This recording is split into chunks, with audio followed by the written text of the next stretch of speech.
Hello hello guys, এটা blog একটা। এখন আমরা একটু ঘুরতে এসেছি অনেকক্ষণ থেকে। এটা মানে ব্লগ। এখন আমরা এক জায়গায় যাচ্ছি, মানে একটু করে ফেলেছি, অনেকক্ষণ ঘুরছি। New blog.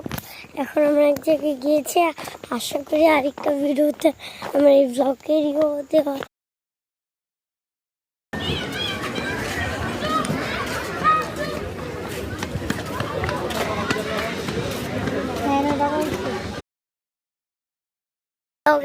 আমার এটা একটা ব্লগ। আমরা এখানে থেকে যাবো অনেক দূর, অনেকক্ষণ আমরা থাকছি এখানে, ওটা দেখাইনি।